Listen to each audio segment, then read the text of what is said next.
Hello traders. आज मैं आप लोगों के सामने एक अपनी ट्रेड शेयर करने जा रहा हूँ, जिसके अंदर मैंने proper setup, reason behind my trade और ट्रेडिंग के दौरान जो साइकोलॉजी होती है उस पे भी डिस्कस किया है। और हमने ये सीखा है कि हम लोग कैसे प्लान कर सकते हैं एक बड़े बड़े स्विंग ट्रेड को कैप्चर करने के लिए, एक बड़े मूव को कैप्चर करने के लिए। आप लोगों से गुजारिश है कि जाकर के प्रॉपरली उस वीडियो को अच्छे से ध्यान से देखें और सुनें, क्योंकि होप सो कि वो वीडियो देखने के बाद आपके ट्रेडिंग स्टाइल या आपके ट्रेडिंग प्लान में काफ़ी कुछ चेंजेस आ जाएगा और शायद आप एक नई डायरेक्शन और सही डायरेक्शन की तरफ बढ़ सकें। Thank you.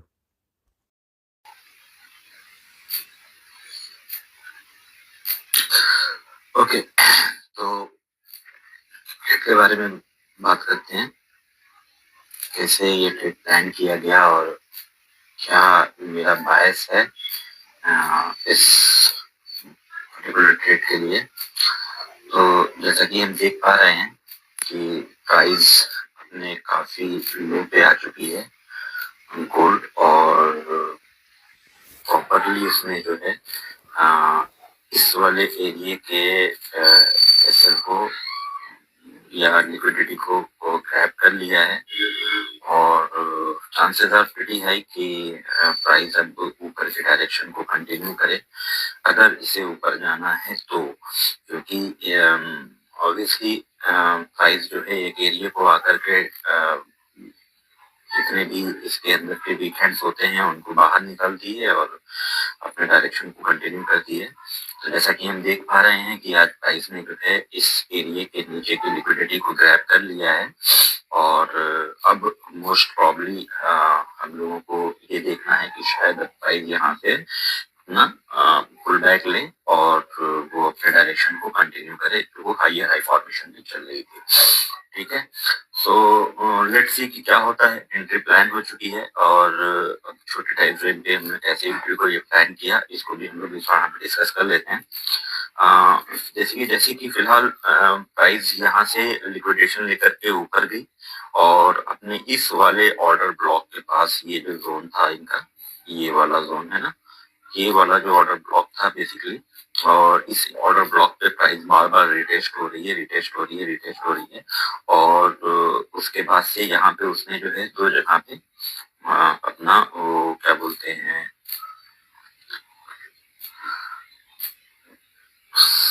Kind of resistance बना करके रखी हुई है और नीचे सपोर्ट है। सो इसी के बिहाफ हम लोगों ने प्लान किया, क्योंकि एक बार इसका ब्रेकआउट आ चुका है इस जोन का, और ब्रेकआउट आने के बाद से वो फेक ब्रेकआउट काइंड ऑफ हो करके और वो नीचे की तरफ प्राइस आई। और यहाँ छोटे टाइम फ्रेम पे अगर हम देखेंगे तो 5 मिनट पे यहाँ पे हमें एक एफईजी मिली। जैसे ही एफईजी की रिटेस्टिंग हुई है हम लोगों ने उसके अंदर एंट्री प्लान कर ली है, छोटे से एसएल के साथ प्लान की है। अगर प्राइस को कंटिन्यू होना है ऊपर की तरफ तो लेट्स सी कि शायद यहाँ तक प्राइस ऊपर चली जाए, अदरवाइज हम लोग छोटा सा एसएल लेकर के मार्केट से बाहर हो जाएंगे। That's it. ठीक है, सो देखते हैं क्या होता है, क्योंकि अगर ये प्राइस कंटिन्यू ऊपर की तरफ जाती है फिर से ब्रेकआउट करती है तो ये फिर फर्दर कंटिन्यू करेगी ऊपर के लिए। और मेरा भी बायस यही है कि जिस तरीके से मार्केट को लिक्विडेशन हो चुकी है नीचे वाले लेवल पे, तो विल ट्राइंग की मार्केट अब अपने डायरेक्शन को कंटिन्यू करे। और कल क्योंकि फर्स्ट जैन भी है, नए साल की शुरुआत भी है, तो प्राइस अपने अपने एक डायरेक्शन को क्लियर आउट करे। ओके, सो लेट्स सी कि क्या होता है।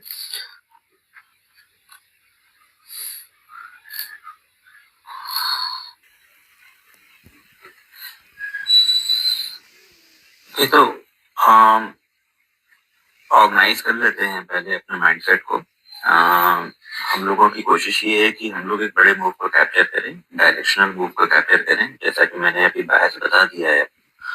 सो हम लोग ना अपने माइंड को सेट किए रहेंगे कि एसएल जाता है तो कोई बात नहीं, हम लोग एक डायरेक्शन और एक बड़े मूव को ही कैप्चर करेंगे।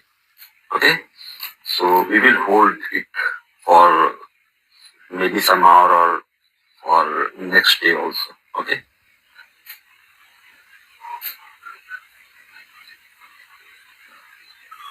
अगर ये ट्रेड चल जाता है देन, अगर एसएल कट जाता है तब तो कोई बात ही नहीं, लेकिन अगर ये चल जाता है तो we will be continued with the trend by the help of trading SL. Gold बैठने नहीं दे रहा है बहुत प्रॉपरली ट्रेड के अंदर, वो मतलब ट्रेड से बाहर लोगों को निकाल ही दे रहा है। और ये मंथ काफी ऐसे ही गया है कि वो प्रॉपर होल्ड करने नहीं दे रहा है ट्रेड, वो लोगों को बाहर निकाल रहा है, फिर वो अपने डायरेक्शन को कंटिन्यू कर रहा है। Most of the time most of the trades gold के अंदर इसी तरीके से जा रहा है। सो लेट्स सी, अगर बैठ जाते हैं तो वेल एंड गुड है, और अदरवाइज ये निकाले ना हम लोग तो शायद एक बड़ा मूव कैप्चर हो सकता है। देखते हैं क्या होता है।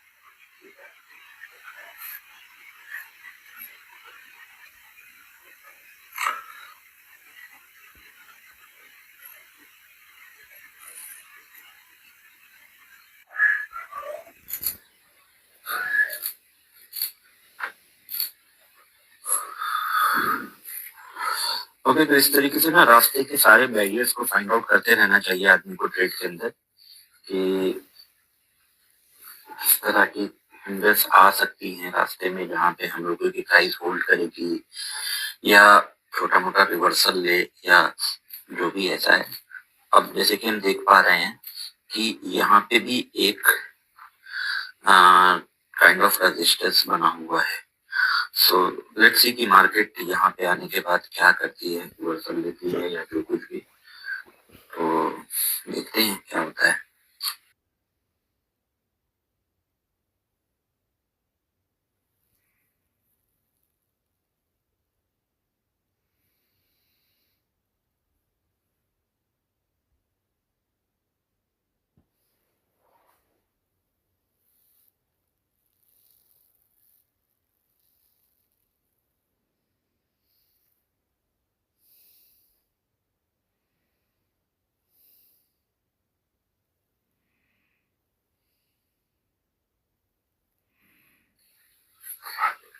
हेलो, ओके, सो देखिए रेजिस्टेंस पे आ चुका है, और लेट्स सी कि इस रेजिस्टेंस का ब्रेकआउट आता है कि नहीं आता है। अगर इसका ब्रेकआउट आ जाता है तो market will be sustain for the up direction, और होपफुली ये अपने प्रीवियस हाई के पास भी जाए, लेकिन क्योंकि वो कहीं ना कहीं एक साइकोलॉजिकल डे है, और मे बी कि गोल्ड अपना बुलिश रन कंटिन्यू करे for the upcoming new year. So देखते हैं क्या होता है।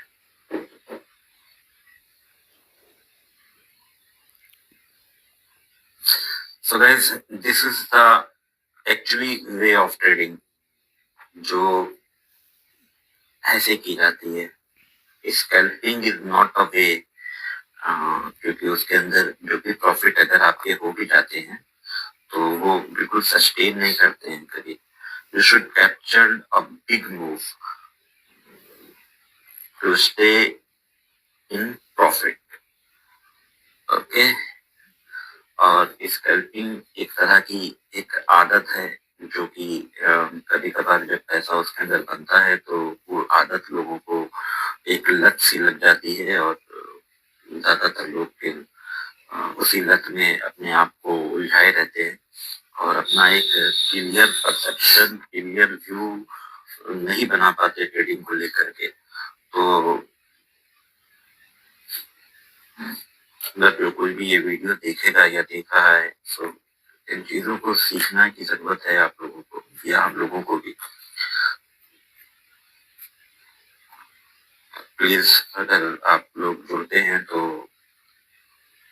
हम लोग कोशिश करेंगे मार्केट से जो अच्छी चीजें हैं वो सीखी जाए, ना कि बड़े बड़े इन्फ्लुएंसर्स के बड़े छोटे छोटे से दो दो कैंडल के मूव कैप्चर करके, और भले वो चीज कभी भी उनके पोर्टफोलियो में ठहरे या ना ठहरे। So try to do this kind of trading. एक छोटा सा एग्जांपल था आप लोगों को दिखाने के लिए। सो मैं अभी प्रॉफिट अपनी बुक करने जा रहा हूँ, सो एक छोटा सा सिर्फ एग्जाम्पल था ये कि आप लोगों के माइंडसेट को, आप लोगों के विजन को सही किया जा सके और बताया जा सके कि स्पीड ट्रेडिंग क्या है। ओके, तो थैंक यू।